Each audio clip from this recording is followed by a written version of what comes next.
Hello everyone, welcome to dynamic classes. मैं मोहित कुमार शर्मा और आज हम लोग बात करेंगे मैट्रिक्स के बारे में। तो चलिए स्टार्ट करते हैं। मान लीजिए हम लोगों के पास में कुछ नंबर्स हैं, फॉर एग्ज़ाम्पल 2, 3, 4, 5, 6 एंड 7, और हम लोगों को किसी ने बोल दिया कि इन नंबर्स का हम लोगों को रेक्टेंगुलर अरेंजमेंट बनाना है। ठीक है, तो हम लोग देखिए रेक्टेंगुलर अरेंजमेंट किस तरह से हम लोग इन नंबर्स का बना सकते हैं। 2, 3, 4, 5, 6, 7, ये क्या हुआ हम लोगों के पास में रेक्टेंगुलर अरेंजमेंट। ठीक है, ये हुआ हम लोगों के पास में रेक्टेंगुलर अरेंजमेंट इन नंबर्स का। या फिर हम लोग इस तरह से भी बना सकते हैं 2, 3, 4, 5, 6, 7। ठीक है, तो ये जो रेक्टेंगुलर अरेंजमेंट हुआ हम लोगों के पास में इन नंबर्स का, जो हम लोगों के पास में पहले से थे, तो ये रेक्टेंगुलर अरेंजमेंट ही कहा जाता है मैट्रिक्स। ठीक है, अब हम लोग क्या कर सकते हैं, हम लोग इन नंबर्स की जगह पर कुछ फंक्शंस भी ले सकते हैं। जैसे हम लोगों ने क्या कहा, 1, 2 and sin x cos x, हम लोगों ने ये कुछ इसमें नंबर्स हो गए और कुछ फंक्शंस भी हो गए हैं।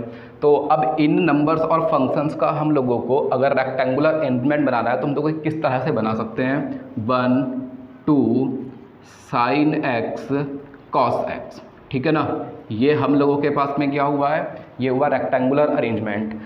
हम इस तरह से बना सकते हैं 1, 2 sin x cos x, इस तरह से भी बना सकते हैं रेक्टेंगुलर अरेंजमेंट। या हम लोग इस तरह से भी ले सकते हैं 1 sin x cos x and यहाँ ले लेते हैं हम लोग कितना, 2। ठीक है, तो देखिए कुछ नंबर्स या फिर कुछ फंक्शंस अगर हम लोगों के पास में हैं और हम लोग उन नंबर्स और फंक्शंस का रेक्टेंगुलर अरेंजमेंट बना लेते हैं, तो रेक्टेंगुलर अरेंजमेंट ही मैट्रिक्स कहा जाता है। अब वो नंबर हम लोग कहीं भी प्रेजेंट कर सकते हैं, ऐसा कोई ज़रूरी नहीं होता कि कौन सा नंबर हम लोगों को कहाँ पर प्रेजेंट करना है। ठीक है, तो ये जो रेक्टेंगुलर अरेंजमेंट है यही हमारे लिए क्या हो जाएगा, मैट्रिक्स हो जाएगा। तो देखिए डेफिनेशन क्या बन जाती है हम लोगों के पास में मैट्रिक्स की। मैट्रिक्स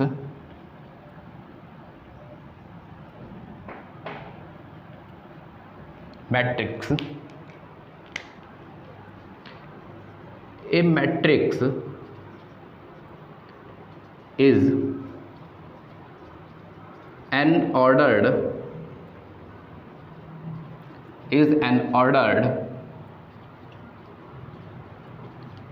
rectangular arrangement, या फिर हम लोग इसको एरे भी बोल सकते हैं। ठीक है, ऑफ नंबर्स और फंक्शंस। मतलब क्या हुआ, नंबर और फंक्शंस का एक रेक्टेंगुलर अरेंजमेंट मैट्रिक्स कहा जाता है। देखिए मैट्रिक्स एंड मैट्रिसेस एक ही बात है, मतलब मैट्रिक्स का प्लूरल ही क्या है, मैट्रिसेस है, तो ये एक ही बात है। ठीक है, अब देखिए जिन नंबर्स को लेके हम लोगों ने अपना मैट्रिक्स बनाया हुआ है उन नंबर्स को हम लोग क्या बोलते हैं, उन नंबर्स को हम लोग बोलते हैं एलिमेंट्स ऑफ मैट्रिक्स। तो जिन नंबर्स को लेके या फंक्शंस को लेके हम लोग मैट्रिक्स बनाएंगे तो वो नंबर या फिर फंक्शंस हम लोगों के लिए क्या कहे जाएंगे, एलिमेंट्स ऑफ मैट्रिक्स। ठीक है, अब देखिए अगर हम लोग ध्यान दें तो इन एलिमेंट्स के हम लोगों के पास में कुछ हॉरिजॉन्टल लाइन मिली हुई है और कुछ हम लोगों को वर्टिकल लाइन मिली है। देखिए किस तरह से, अगर हम लोग यहाँ ध्यान देते हैं तो इस तरह से हम लोगों के पास में इन नंबर्स की हॉरिजॉन्टल लाइन मिली है। ये नंबर 1 एंड ये नंबर 2, दो हमारे पास में क्या हुई है, हॉरिजॉन्टल लाइन। एंड हम लोगों के पास में 3 वर्टिकल लाइन मिली हुई है। ठीक है, ऐसे ही यहाँ पर हम लोग देखते हैं अगर, तो यहाँ पर हमारे पास में ये 3 हॉरिजॉन्टल लाइन एंड 2 क्या हो जाएंगी, वर्टिकल लाइन। ठीक है, अगर हम लोग यहाँ पर बात करते हैं इस तरह से, तो यहाँ हम लोगों के पास में 2 vertical line and 2 horizontal line. तो देखिए ये जो वर्टिकल लाइन हम लोगों के पास में है, vertical line, in vertical line को हम लोग बोलते हैं कॉलम। इन वर्टिकल लाइन को हम लोग क्या कहेंगे, कॉलम ऑफ मैट्रिक्स। ठीक है। एंड ये जो हॉरिजॉन्टल लाइन है इनको हम लोग क्या बोलते हैं, इनको बोलते हैं रो ऑफ मैट्रिक्स, ठीक है। तो इसका मतलब क्या हुआ, हम लोगों के पास में ये R1 मतलब रो नंबर 1 एंड ये R2 रो नंबर 2 एंड ये R3 रो नंबर 3। इसी तरह से हम लोग यहाँ बोल सकते हैं कि ये C1 मतलब कॉलम नंबर 1 एंड इसको बोल सकते हैं हम लोग क्या, C2 मतलब कॉलम नंबर 2। इसी तरह से यहाँ तक यहाँ पहुँचेंगे, ये R1 एंड ये हो जाएगा R2 मतलब row number 1 row number 2 and इसको कहेंगे C1 C2, ठीक है। तो अगर हम लोग बात करते हैं रो के बारे में, तो रो क्या है, horizontal line of a matrix is said to be row, ठीक है। And vertical line of a matrix is said to be columns. अगर हमारे पास कोई मैट्रिक्स है, उस मैट्रिक्स में एलिमेंट्स की जो हम लोगों के पास में हॉरिजॉन्टल लाइन होंगी उनको हम लोग कहेंगे रोज एंड जो वर्टिकल लाइंस होंगी उनको हम लोग कहेंगे क्या, कॉलम्स, ठीक है। देखिए अब हम लोग बात करते हैं ऑर्डर ऑफ ए मैट्रिक्स।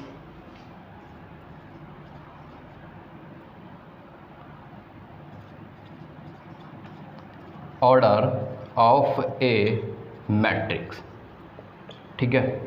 देखिए ऑर्डर ऑफ ए मैट्रिक्स क्या होता है, order of a matrix number of rows cross number of columns, number of columns. देखिए मान लीजिए हम लोगों के पास में एक मैट्रिक्स है 2 3 4 5 6 9, ठीक है। अब अगर हम लोग यहाँ बात करते हैं नंबर ऑफ रो, तो नंबर ऑफ रो होती है कि हमारे पास में एलिमेंट्स की हॉरिजॉन्टल लाइंस, मतलब नंबर 1 रो एंड नंबर 2 रो। तो ये है हम लोगों के पास में R1 और ये है हम लोगों के पास में R2 एंड ये क्या है हम लोगों के पास में C1 number column number 1 and ये C2 कॉलम नंबर 2 एंड ये C3 कॉलम नंबर 3। तो इस मैट्रिक्स में हम लोगों के पास में number of row, number of rows 2 है एंड नंबर ऑफ कॉलम्स ये हमारे पास है 3। तो हम लोगों से जब भी बात की जाएगी कि ऑर्डर ऑफ ए मैट्रिक्स, तो हम लोग क्या करेंगे, number of row cross number of column. तो हमारे पास में जो ऑर्डर हुआ इस मैट्रिक्स का, तो हम लोग क्या कहेंगे, ऑर्डर हो जाएगा 2/3। हम लोग यहाँ मल्टीप्लाई नहीं करेंगे, हम लोग नहीं कहेंगे कि 2 × 3 = 6, ये गलत है, ठीक है।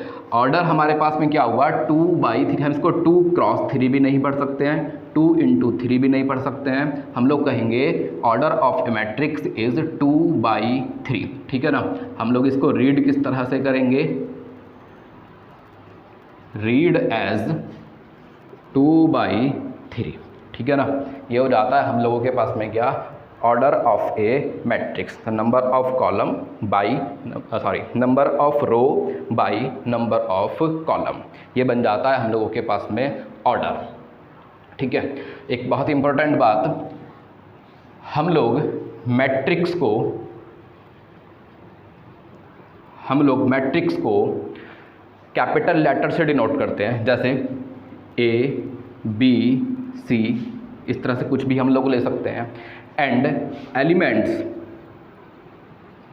एलिमेंट्स जो होंगे मैट्रिक्स के उनको हम लोग स्मॉल लेटर से डिनोट करते हैं, A B C and so on, या फिर इस तरह से भी हम लोग बोल सकते हैं कि A11 A12 A13 and so on, है ना। इस तरह से हम लोग बोल सकते हैं।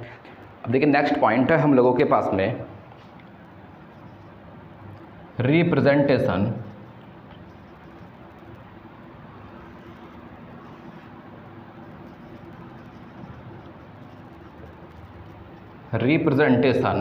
Of a matrix, representation of a matrix. मान लीजिए हम लोगों के पास में A एक मैट्रिक्स है, A is A matrix of order m/n, ठीक है। ऑर्डर m/n, इसका मतलब क्या हुआ कि इस A मैट्रिक्स में number of row small m and number of column small n। अब हम लोगों को इस मैट्रिक्स को रिप्रेजेंट करना है, तो देखिए किस तरह से हम लोग कर सकते हैं capital A is equals to, हमें पता है कि हमारे मैट्रिक्स के पास में m row and n column है, तो हम लोग इस तरह से इसको लिख सकते हैं A11, A12, A13 and so on A1j and so on A1n। ठीक है, ये हम लोगों के पास में क्या हुआ, row number 1 and A21, A22, A23 and so on A2j and so on A2n। इसी तरह से A हम लोग यहाँ कह सकते हैं क्या, I नंबर की रो हम लोगों के पास में आ गई है। I1 यहाँ पर पहुँचेंगे तो I2, AI3 and so on AIJ and so on AIN। ठीक है, एंड इसी तरह से और आगे चलते जाएंगे हम लोग, तो हम लोग लास्ट में क्या, क्योंकि n हमारे पास m रो है हम लोगों के पास, तो 1 2 3 I और चलते चलते हम लोग पहुंच जाते हैं कहाँ पर, m पर। तो m1 यहाँ मिलेगा हम लोगों को am2, यहाँ मिल जाएगा am3 and so on amj and so on amn। ठीक है, तो यहाँ जो ऑर्डर हुआ है हम लोगों का वो कितना है, m/n, और ऑर्डर को हम लोग मैट्रिक्स के लास्ट में इस तरह से लिख के दिखा सकते हैं। ठीक है, अब इसी को हम लोग कुछ इस तरह से भी लिख सकते हैं कि capital A is equals to AIJ और ऑर्डर हो जाएगा m/n। इन एलिमेंट्स को हम लोगों ने AIJ से रिप्रेजेंट कर दिया है ना, यहाँ A11, A12, A13 and so on चल रहा है हम लोगों के पास में, तो इन एलिमेंट्स को हम लोगों ने AIJ से डिनोट कर दिया। तो यहाँ जो हम लोगों के पास में I की वैल्यू होगी फॉर ऑल, जो I की वैल्यू रहने वाली है, I की वैल्यू एंड J दोनों की वैल्यू क्या होगी, देखिए फॉर ऑल I जो होगा हम लोगों के पास में 1 से बड़ा होगा या फिर बराबर होगा, एंड m से छोटा होगा या फिर बराबर होगा, मतलब 1 less than equals to I less than equals to m। And इसी तरह से j जो रहेगा 1 less than equals to j less than equals to n, क्योंकि हमारे पास में number of row m, number of column n, I number of row को रिप्रेजेंट करेगा, J नंबर ऑफ कॉलम को रिप्रेजेंट करेगा, और 1 से कम कभी भी रो नहीं हो सकती है, 1 से कम कभी भी हम लोग कॉलम नहीं ले सकते। अब हम बात करते हैं टाइप ऑफ मैट्रिसेस। ठीक है, अब हम लोगों के पास में पॉइंट है type of matrices. Type of matrices, ठीक है, तो देखिए नंबर 1 टाइप हम लोगों के पास में क्या है, यहाँ row matrix. Row matrix, row matrix देखिए यहाँ पर नाम से ही क्लियर, रो मैट्रिक्स मतलब कोई भी एक ऐसा मैट्रिक्स जिसमें सिर्फ एक ही क्या हो हम लोगों के पास में रो रहेगी, मतलब 1 रो। अगर किसी भी मैट्रिक्स में सिर्फ एक ही रो है, कॉलम कितने भी ले सकते हैं हम लोग, ठीक है, 1 2 3 4 5 कुछ भी, कितने भी कॉलम हम लोग ले सकते हैं, तो हम लोग कहेंगे कि क्या है, रो मैट्रिक्स। देखिए कुछ इस तरह से, मान लिए एक ये हमारे पास में मैट्रिक्स हुआ, एंड हम लोगों के पास में फिर एक मैट्रिक्स बन जाता है यहाँ इस तरह से 1 2 3, ठीक है, और हम लोगों ने एक मैट्रिक्स और ले लिया यहाँ 2 4 5 6। देखिए यहाँ हम लोगों के पास में एक ही रो है, यहाँ भी हम लोगों के पास में एक ही रो है, और यहाँ हम लोगों के पास में एक ही रो है। कॉलम, यहाँ पर कॉलम कितने हैं हम लोगों के पास में, 1, यहाँ कॉलम कितने हमारे पास में, 1 2 3 कॉलम हो गए, यहाँ कॉलम कितने हैं, 1 2 3 एंड 4, यहाँ हमारे पास में कितना हुआ है, 4 कॉलम हो गए हैं। तो यहाँ रो एक ही है, इसलिए हम लोग इसको क्या कहेंगे, हम लोग कहेंगे इसको रो मैट्रिक्स, ठीक है।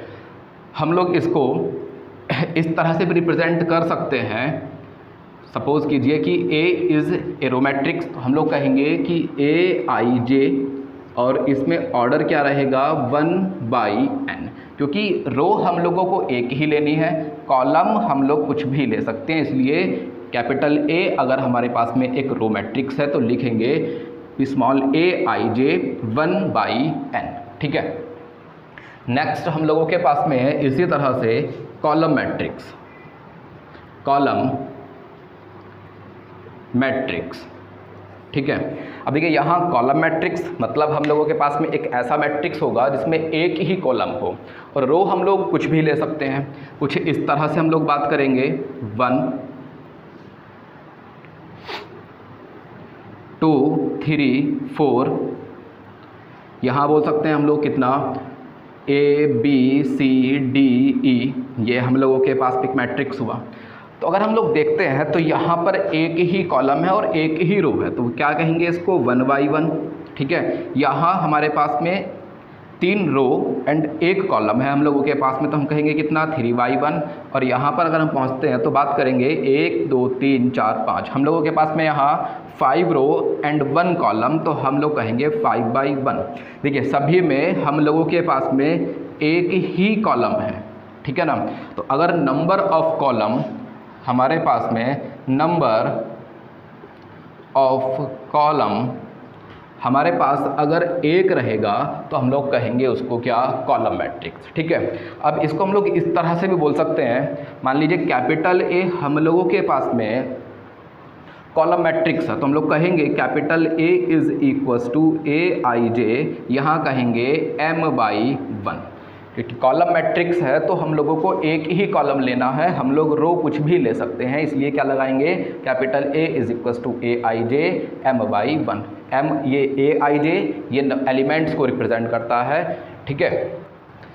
नेक्स्ट नंबर 3 हमारे पास में आ जाता है क्या, ज़ीरो कहेंगे या फिर कहेंगे नल मैट्रिक्स, ठीक है, नल मैट्रिक्स। देखिए नल या फिर ज़ीरो मैट्रिक्स, कोई भी एक ऐसा मैट्रिक्स ले लीजिए जिसमें सारे एलिमेंट्स क्या होंगे, ज़ीरो।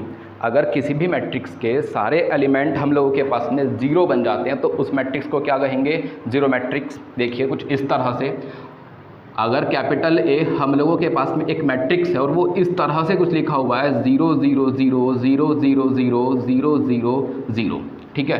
तो इस कैपिटल A मैट्रिक्स के पास में जितने भी एलिमेंट हैं वो सब क्या है, ज़ीरो, ठीक है। और हम लोग कुछ इस तरह से भी कह सकते हैं B इज इक्वल्स टू 0 0 0 0 0 0, ये भी क्या है हम लोगों के पास में ज़ीरो मैट्रिक्स।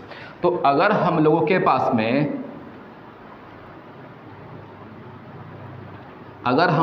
पास में एवरी एलिमेंट क्या बन जाए, ज़ीरो बन जाए, ठीक है, तो हम लोग क्या कहेंगे उसको, ज़ीरो मैट्रिक्स कहेंगे। ऑर्डर कुछ भी होगा उस चीज़ से हमें कोई फ़र्क नहीं पड़ने वाला है, ऑर्डर का यहाँ कोई रोल नहीं है, ऑर्डर कुछ भी रहेगा, लेकिन अगर सारे एलिमेंट्स ज़ीरो हैं तो हम लोग कहेंगे कि क्या है, ज़ीरो मैट्रिक्स। हम लोग इसको इस तरह से भी लिख सकते हैं, capital A is equals to AIJ, ठीक है।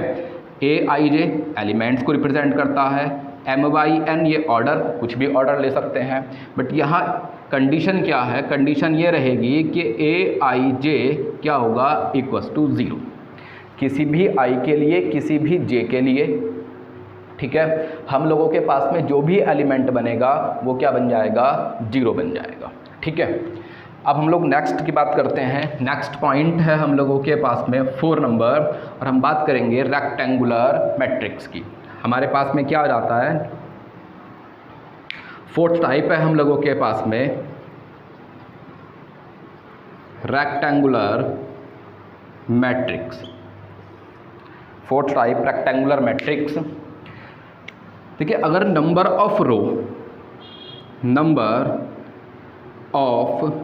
रोज इक्वल ना हो नंबर ऑफ कॉलम के, ठीक है, number of row number of column के अगर इक्वल नहीं है, दैट इज़ हम लोग कह सकते हैं कि M does not equals to N, ठीक है।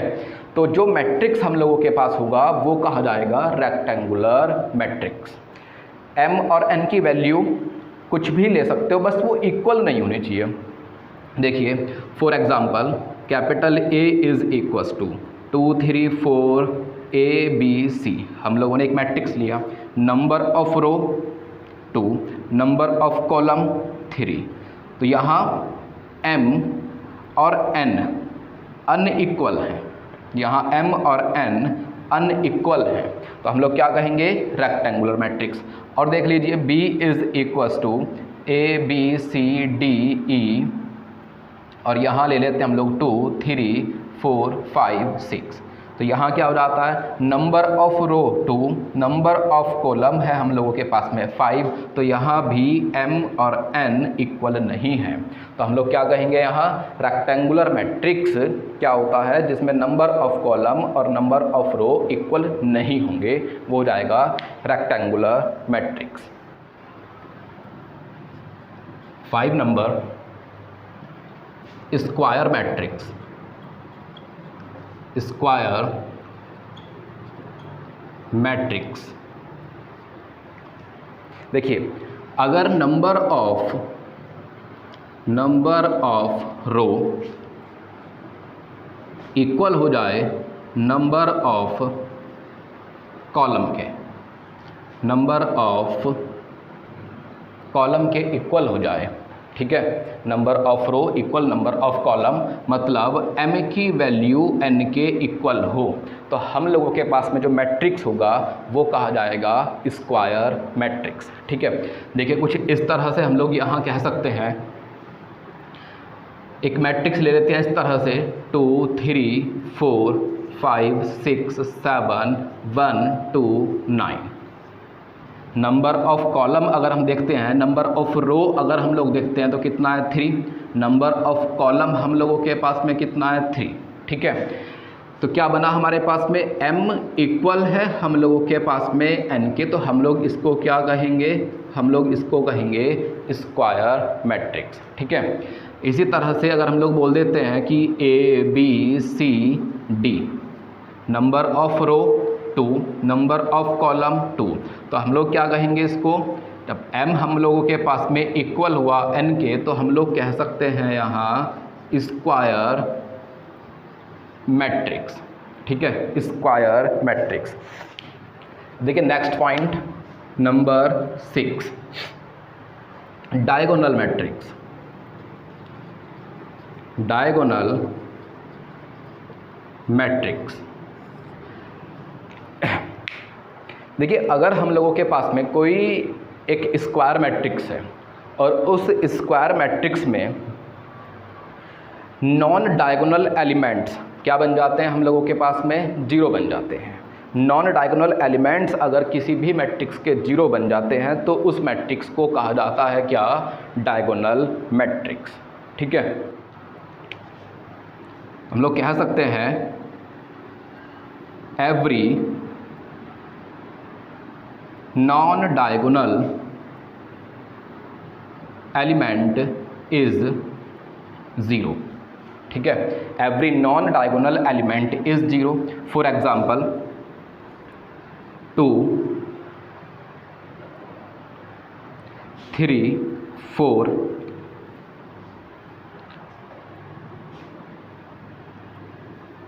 2 0 0 0 3 0 0 0 4। देखिए number of row 3, number of column 3, तो m इक्वल है n के, इसलिए स्क्वायर मैट्रिक्स है। एंड साथ में ये क्या हुआ हम लोगों के पास में diagonal, and non diagonal element जितने भी हम लोगों के पास में वो सब क्या है, ज़ीरो हैं। तो इसलिए इस मैट्रिक्स को हम लोग क्या कहेंगे, इसको कहेंगे डायगोनल मैट्रिक्स। ठीक है, डायगोनल मैट्रिक्स ऑफ ऑर्डर 3। जैसे 2 0 0 5, यहाँ number of row 2, number of column 2, m equal है हम लोगों के पास में n के, इसका मतलब क्या हुआ, स्क्वायर है। स्क्वायर है और साथ में नॉन डायगोनल एलिमेंट्स हम लोगों के पास में क्या है, ज़ीरो है। तो इसलिए क्या कहेंगे हम लोग यहाँ, इसको कहेंगे हम लोग डायगोनल मैट्रिक्स। नेक्स्ट टाइप है हम लोगों के पास में स्केलर मैट्रिक्स। स्केलर मैट्रिक्स, अगर हम लोगों के पास में नॉन डायगोनल एलिमेंट्स तो हो जाए कितना, ज़ीरो। ठीक है, एंड एंड डायगोनल एलिमेंट्स क्या हो जाए हम लोगों के पास में सेम हो जाए। ठीक है, अगर हम लोगों के पास में डायगोनल एलिमेंट है मतलब सीधी सी बात है उसके अंदर नॉन डायगोनल एलिमेंट्स 0 होंगे, एंड डायगोनल पर जो एलिमेंट्स हैं वो अगर एक दूसरे के इक्वल हैं तो हम लोग क्या कहेंगे उसको स्केलर मैट्रिक्स। देखिए कुछ इस तरह से 2 0 0 0 2 0 0 0 2 हमारे पास डायगोनल मैट्रिक्स है और साथ में डायगोनल पर जितने भी एलिमेंट हैं, ठीक है, डायगोनल पर प्रेजेंट एलिमेंट्स क्या है हम लोगों के पास में सेम। यहाँ डायगोनल पर एलिमेंट सेम है, वो कितना है 2। ठीक है, ऑर्डर क्या हुआ हमारे पास में 3। तो हम लोग इसको कहेंगे, क्या कहेंगे, scalar matrix, scalar matrix of order 3। ठीक है, और एग्जाम्पल देख लेते हैं हम लोग। 5 0 0 5 डायगोनल एलिमेंट्स क्या है हम लोगों के पास में सेम। नॉन डायगोनल एलिमेंट हम लोगों के पास में क्या हो गया 0। इसका मतलब क्या हुआ कि हमारे पास में ये क्या है स्केलर मैट्रिक्स। ठीक है, ये हम लोगों के पास में क्या है scalar matrix of order 2। 2 order का हम लोगों के पास में क्या हुआ है scalar matrix. Next point 8 unit matrix, unit matrix, या फिर हम लोग क्या बोल सकते हैं इसको, हम लोग बोल सकते हैं इसको आइडेंटिटी मैट्रिक्स। ठीक है, यूनिट मैट्रिक्स या फिर क्या कहेंगे आइडेंटिटी मैट्रिक्स। अब देखिए अगर हम लोगों के पास में कोई स्केलर मैट्रिक्स है और उस स्केलर मैट्रिक्स में एवरी डायगोनल एलिमेंट क्या बन जाए यूनिटी बन जाए, मतलब डायगोनल पर जो भी एलिमेंट होगा क्या होगा यूनिटी मीन्स 1 होता है, तो हम लोग उस स्केलर मैट्रिक्स को ही क्या कहेंगे हम लोग आइडेंटिटी या फिर यूनिट मैट्रिक्स कहेंगे। मतलब क्या हुआ कि अगर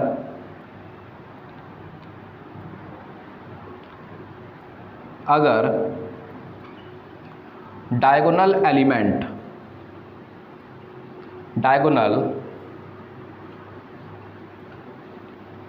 इज यूनिटी, अगर डायगोनल एलिमेंट हम लोगों के पास में यूनिटी है तो हम लोग क्या कहेंगे कि हमारा जो स्केलर मैट्रिक्स है वो क्या बन गया है हमारा यूनिट मैट्रिक्स, है ना। फॉर एग्जांपल 1 0 0 0 1 0 0 0 1, यहाँ पर डायगोनल पर जितने भी एलिमेंट्स हम लोगों के पास में है क्या है unity, and non diagonal element क्या हो गए 0। ठीक है, तो स्केलर तो है लेकिन स्केलर के साथ साथ ये क्या बन जाएगा हमारे पास में यूनिट मैट्रिक्स, है ना। देखिए 1 0 0 1, तो ये भी क्या हुआ डायगोनल पर एलिमेंट क्या है हमारे पास में 1 1। ठीक है, नॉन डायगोनल 0, तो हम लोग क्या कहेंगे इसको हम लोग कहेंगे यूनिट मैट्रिक्स। ठीक है, देखिए नेक्स्ट पॉइंट है हम लोगों के पास में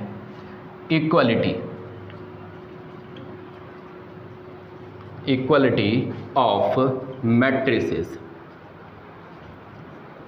equality of matrices.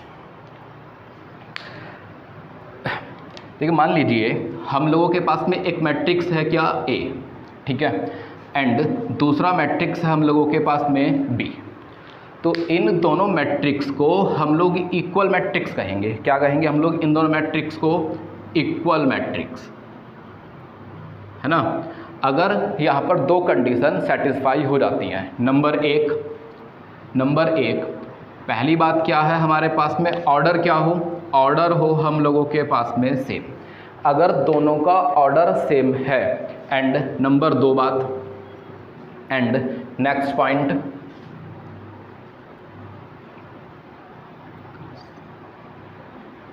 Corresponding elements भी क्या हो हमारे पास में सेम हो। अगर 2 मैट्रिक्स के करस्पॉन्डिंग एलिमेंट सेम हो और उन दोनों का ऑर्डर क्या हो हम लोगों के पास में सेम हो, तो हम लोग क्या कहेंगे कि दोनों मैट्रिक्स क्या है हमारे पास में इक्वल है ना। मानिए ए की वैल्यू हम लोगों के पास में कितनी है, ए आई जे, और यहाँ क्या हुआ m by n order, and यहाँ पर कितना बोल देते हैं कि b आई जे, और यहाँ क्या बन जाता है हम लोगों के पास में m बाई n ऑर्डर। तो अगर दोनों का ऑर्डर हम लोगों के पास में अगर सेम है एंड ये करस्पॉन्डिंग एलिमेंट्स भी हम लोगों के पास में सेम है, तो हम लोग दोनों क्या कहेंगे कि matrix A and B are equal. ठीक है, देखिए for example A is equals to 2, 3, 4, 5 and B is equals to 2, 3, 4, 5। A का ऑर्डर क्या है 2/2, number of row 2, number of column 2। ठीक है, एंड B का ऑर्डर क्या हुआ 2/2, number of row 2 and number of column भी कितना है हम लोगों के पास में 2। ठीक है, एंड करस्पॉन्डिंग एलिमेंट्स मतलब सेम पोजीशन वाले एलिमेंट। ठीक है ना, ये एलिमेंट क्या हुआ हमारे पास में A11, ये हम लोगों के पास में क्या हुआ यहाँ A11, सेम पोजीशन पर एलिमेंट जो है वो क्या हुए सेम।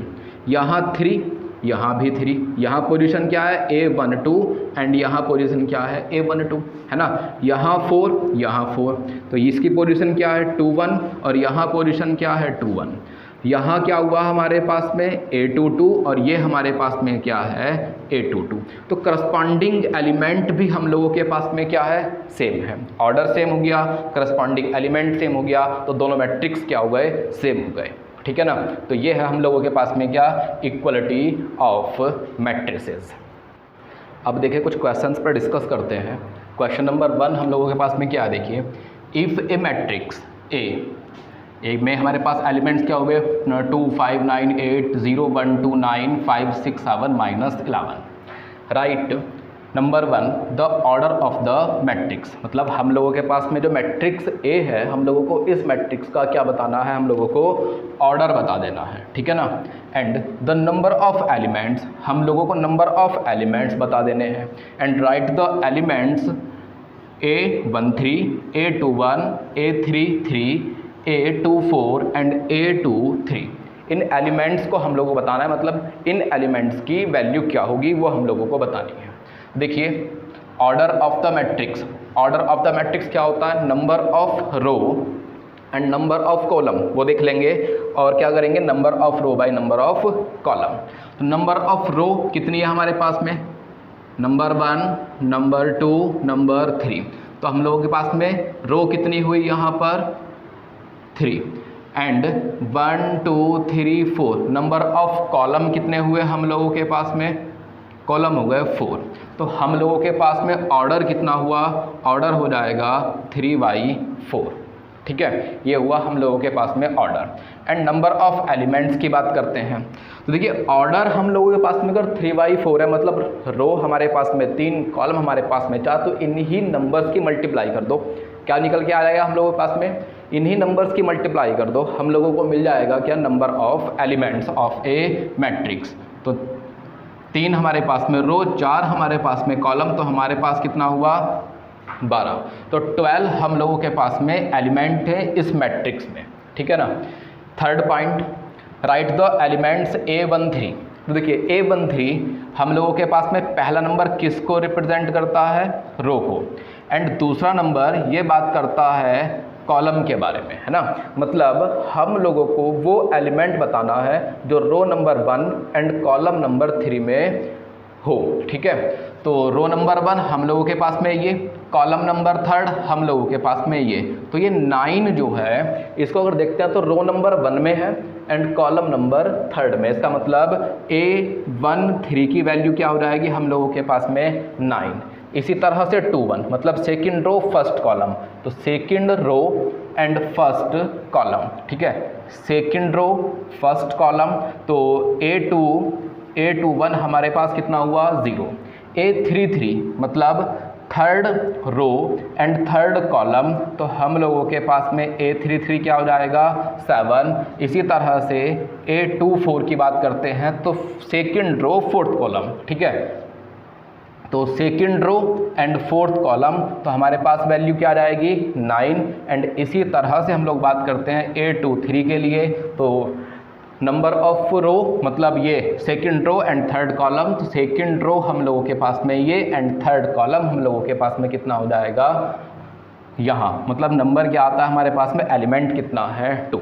ठीक है, next question, if A matrix has 12 elements, मतलब हमारे पास में कोई मैट्रिक्स होगा, उस मैट्रिक्स में नंबर ऑफ एलिमेंट कितने हैं हम लोगों के पास में 12। ठीक है, आगे क्या कहा, what are the possible order it can have. कोई मैट्रिक्स है, उसमें number of order number of elements कितने हो गए हम लोगों के पास में 12।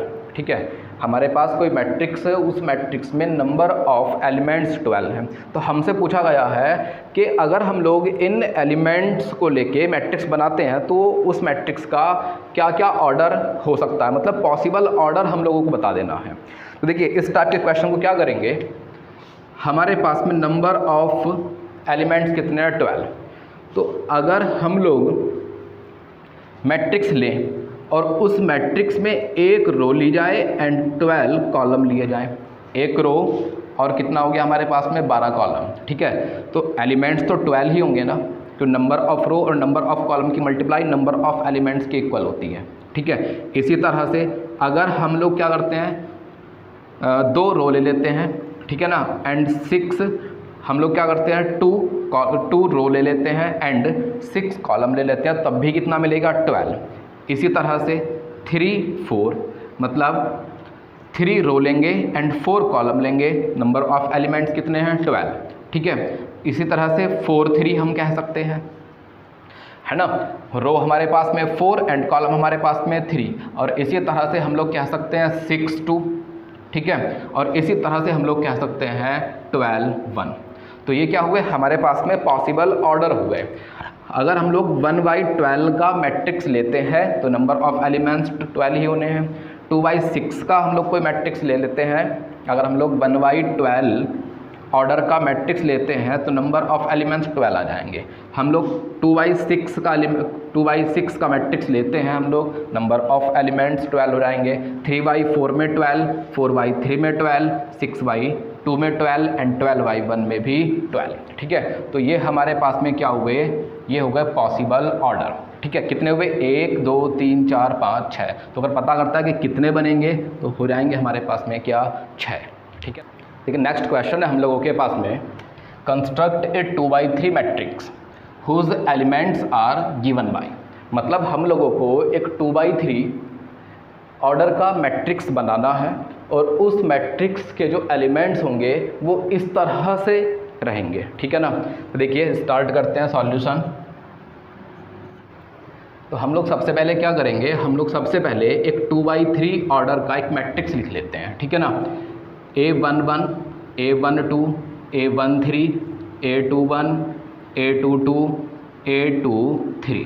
ठीक है, देखिए नंबर ऑफ रो हमारे पास में 2 एंड नंबर ऑफ कॉलम हमारे पास में कितना हो गया 3, मतलब 2/3 ऑर्डर का हम लोगों ने एक जनरल फॉर्म में एक मैट्रिक्स को लेट कर लिया। ठीक है ना, अब हम लोगों को ये एलिमेंट्स फाइंड करने हैं, तो एलिमेंट्स फाइंड हम लोग करेंगे किस तरह से, एलिमेंट फाइंड करने के लिए हम लोगों को यहाँ बता रखा है कि Aij is equals to 2i plus j। ठीक है, तो अगर हम लोग A11 की बात करते हैं तो क्या बनेगा, i की वैल्यू 1 एंड j की वैल्यू क्या हो जाएगी हम लोगों के पास में 1। ठीक है, यहाँ पर पुट कर लेते हैं 2 × 1 एंड प्लस 1, तो हम लोगों के पास में कितना हो रहा है 2 × 1 2 1 3। ठीक है, इसी तरह से A12 मतलब i की वैल्यू 1 एंड j की वैल्यू 2, तो यहाँ पर पुट करेंगे कितना बनेगा 2/1 एंड प्लस 2/1 एंड प्लस 2, तो यहाँ मिल जाता है हम लोगों को 2 × 1 मतलब 2 2 और 2 कितना हो जाएगा हमारे पास में 4। ठीक है, A13 i की वैल्यू 1 रहेगी, j की वैल्यू 3 रहेगी, यहाँ पर पुट कर देते हैं तो कितना मिलेगा 2/1 एंड प्लस 3, तो यहाँ मिलेगा हम लोगों को कितना 2 × 1 2 2 3 कितना हो जाएगा 5। ठीक है, एंड उसके बाद में A21 की बात करते हैं तो i की वैल्यू 2 एंड j की वैल्यू 1, तो क्या मिलेगा 2/2 एंड प्लस 1, तो 2/2 2 इंटू 2 प्लस 1, 2 इंटू 2 4 1 5, ठीक है। And next 2/2 is equals to 2 into 2 plus 2, क्योंकि i की वैल्यू 2 रहेगी, j की वैल्यू 2 रहेगी, तो 2 इंटू 2 प्लस 2, तो 2 इंटू 2 4 एंड 2 कितना हो जाएगा 6। एंड नेक्स्ट a2 3, तो i की वैल्यू 2, j की वैल्यू 3, हम लोग वहाँ पर पुट करेंगे 2 इंटू 2 एंड प्लस 3, तो 2 इंटू 2 4 3 कितना हो जाएगा 7। अब हम लोग क्या करते हैं, ये जो वैल्यू है हमारे पास में, इसको यहाँ पुट कर लेते हैं और हमारे पास में क्या आ जाता है 2/3 का एक मैट्रिक्स। तो A इज़ इक्वल्स टू, ये मिल जाएगा हम लोगों को कितना 3 4 5 एंड यहाँ मिल जाएगा 5 6 7। ये हुआ हमारे पास में आंसर।